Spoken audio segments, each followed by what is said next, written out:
Halo semuanya, perkenalkan, nama saya Karisma Aida Anggora Putri. Saya berasal dari Universitas Slamet Riyadi.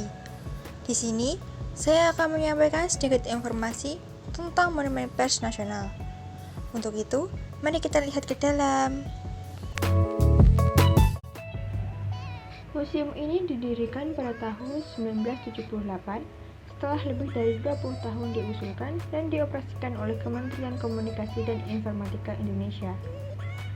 Kompleks monumen terdiri atas gedung Society lama yang dibangun pada tahun 1918 dan digunakan untuk pertemuan pertama Persatuan Wartawan Indonesia (PWI), serta beberapa gedung yang ditambahkan pada tahun 1970-an. Monumen ini terdaftar sebagai Cagar Budaya Indonesia.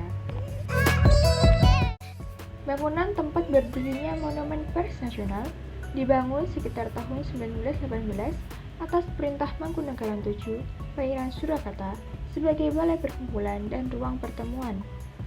Bangunan ini dulunya bernama Society Sasana Soka dan dirancang oleh Mas Abu Kasan Atmodirono. Pada tahun 1933, Sarjito Mangunkusumo dan sejumlah insinyur lainnya bertemu di gedung ini dan merintis Solus Radio Forensing, radio publik pertama yang dioperasikan pribumi Indonesia. Lalu pada tanggal 9 Februari 1946, gedung ini digunakan sebagai tempat terbentuknya Persatuan Wartawan Indonesia atau PWI. Pada saat pendudukan Jepang di Hindia Belanda, gedung ini dijadikan klinik perawatan tentara, kemudian menjadi kantor Palang Merah Indonesia pada masa Revolusi Nasional Indonesia. Bagian depan ruang utamanya dihiasi bulatan kepala tokoh-tokoh penting dalam sejarah jurnalisme Indonesia, termasuk Tirto Adisudjo, Jamaluddin Adinegoro, Sam Ratulangi, dan Ernest Thomas Dekker.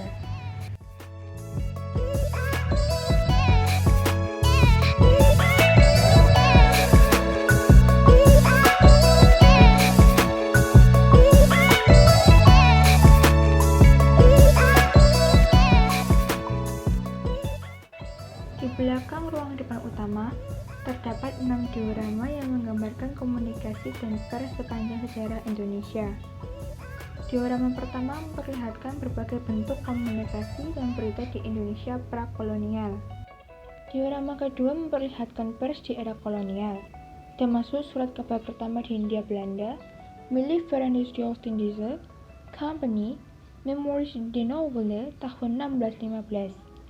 Surat kabar pertama yang dicetak di Hindia Belanda, Batavia Nouvelle tahun 1744, dan surat kabar bahasa Jawa pertama di Hindia Belanda, Bromartani tahun 1855.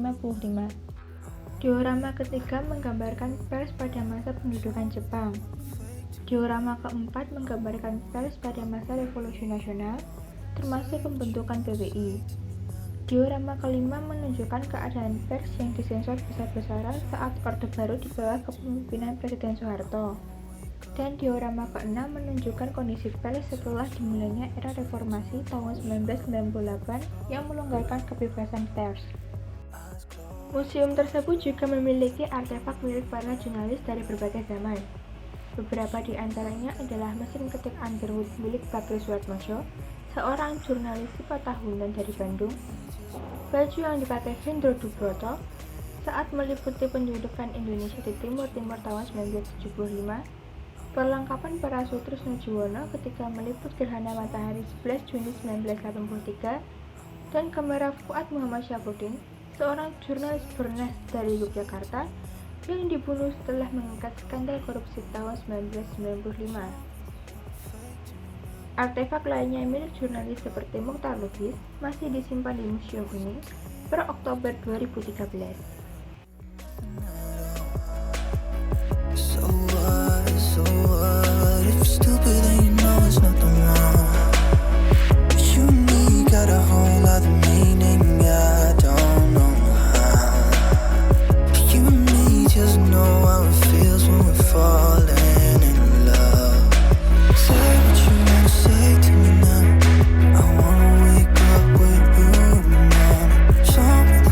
Fake to me now.